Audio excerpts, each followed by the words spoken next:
바이든 대통령은 물가 상승세가 둔화한 것에 대해 인플레이션 국면이 진정되고 있다고 평가했습니다. 오늘 성명서에서 바이든 대통령은 인플레이션에 맞선 싸움에서 진전을 보여준다며 지난 여름 정점에서 큰 폭으로 하락했다고 강조했습니다. 성명에서 유가는 지난 여름보다 1.4달러 이상 떨어졌고 식료품 가격은 2020년 9월 이래 처음으로 3월에 하락했다며 최근 몇 달간 중고차, 스마트폰, 기타 전자제품 가격도 떨어지고 있다고 언급했습니다. 이어 정부는 가계비용을 낮추기 위한 싸움을 지속하고 있다며 나의 인베스트 인 아메리카 의제는 미 전역에 좋은 일자리를 제공하고 장기적으로 더 강력한 경제를 구축하는 것이라고 밝혔습니다. 하지만 수요일 보고서의 세부 사항에선 근본적인 인플레이션 압력이 여전히 강함을 시사하고 있습니다. 물가 상승 둔화의 요인으로 에너지 가격이 3.5% 하락했기 때문이라고 경제 전문가는 말합니다. 그러나 유가는 3월 이후 크게 올랐습니다. 공화당 전국위원회는 실질 임금 하락을 지적하는 자체 성명을 발표하며 바이든 정부를 비판했습니다. RNC의 토미 피고 대변인은 오늘 소비자 물가 지수는 인플레이션이 23개월 연속 5% 이상, 실질 임금이 24개월 연속 마이너스를 기록했다며 이것이 여론조사에서 미국민들이 바이든의 경제를 인정하지 않는다는 것을 보여주는 이유라고 말했습니다.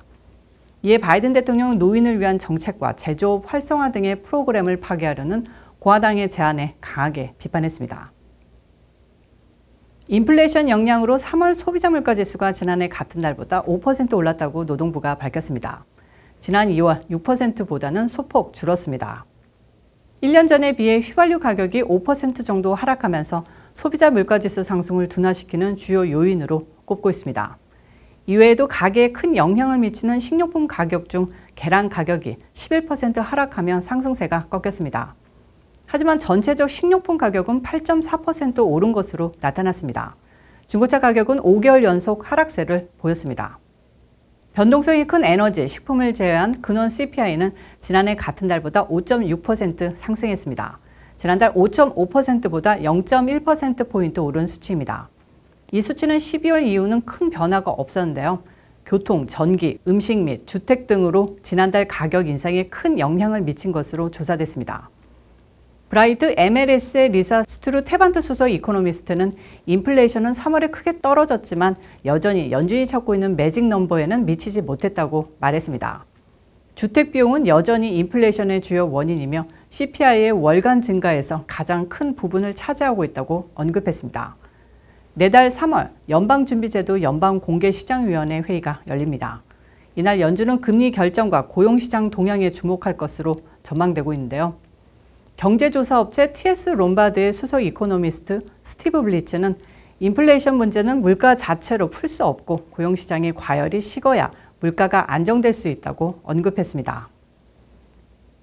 2023년도 세금 환급 금액이 인플레이션 영향으로 지난해보다 감소하면서 미국민들의 불안이 커지고 있습니다. IRS는 지금까지 평균 환급 금액은 3,000달러 미만으로 1년 전보다 약 10% 감소했다고 밝혔는데요. 이에 미국인들은 인플레이션, 환급액 감소와 팬데믹 구호 정책 종료 등의 이유로 부담이 커지고 있습니다. 뱅크레이트에 따르면 미국민들 70% 정도가 세금 환급 금액 감소로 걱정되고 불안하다고 말했는데요. 이유는 주로 팬데믹 구호 프로그램이 만료됐기 때문입니다.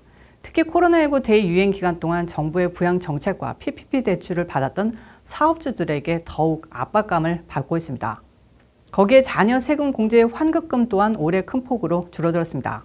2021년에는 자녀 한 명당 최대 3,600달러, 부양가족 1인당 최대 4,000달러의 자녀 및 부양가족 세액공제 혜택을 받은 가정이 많았습니다. 하지만 올해는 2,000달러로 큰 폭으로 감소했습니다. 한편 올해 세금 보고 마감은 다음 주 18일까지이고 보고 마감일까지 준비가 되지 않았다면 연장 신청을 할 수 있는데요. 보고할 서류를 꼼꼼히 살피지 않으면 환급이 지연될 수가 있습니다. IRS는 일반적으로 오류가 없는 전자보고에 대해선 보고 후 21일 이내에 환급이 제공된다며 정확한 보고서 제출을 조언했습니다. 이 밖에 온라인 판매자, 개인 사업자 등은 젤이나 벤모 등을 통한 결제는 1099K를 통해 보고해야 합니다. 많은 미국민들이 다음 자동차 구매 시 전기차 구입에 대해 부정적인 것으로 조사됐습니다.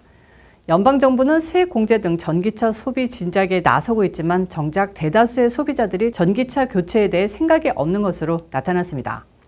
AP통신과 시카고대학교의 에너지정책연구소 여론조사센터가 최근 이 같은 설문조사 결과를 발표했습니다. 설문조사에서 응답자의 47%가 다음 자동차 구매 시 전기차를 사지 않을 것이라고 답했습니다. 바이든 행정부는 전국적으로 충전 인프라 확장, 지원금 제공 등으로 전기차 전환을 적극 독려하고 있습니다. 하지만 소비자들의 관심도는 크게 떨어진 상태인데요. 우선 전기차 가격이 비싸다는 겁니다. 응답자의 10명 중 8명이 넘는 83%가 전기차 가격을 지적했습니다. 자동차 정보업체 캘리블루북에 의하면 지난 2월 평균 신차 판매가는 48,763달러였지만 전기차는 58,385달러로 약 $10,000가 더 비쌌습니다. 또한 올해 1월부터 시행 중인 인플레이션 감축법 IRA의 세제 혜택에 대한 문제도 꼽았습니다. 바이든 정부는 IRA 세제 혜택으로 전기차 구매 시 최대 7,500달러를 제공한다고 했지만 소비자들은 직접 지원을 해주는 게 아니어서 큰 장점이 없다고 지적했습니다. 충전소 수도 충분치 않다는 의견도 77%에 달했습니다. 다음은 아직 배터리 기술이 완벽하지 않다가 71%, 충전이 너무 오래 걸린다 70% 등의 순이었습니다. 반면 일부 미국민들은 기후변화 때문에 전기차를 구매할 것이라고 답했습니다. 4월 12일 K나우 소식은 여기까지입니다. 시청해주셔서 감사합니다.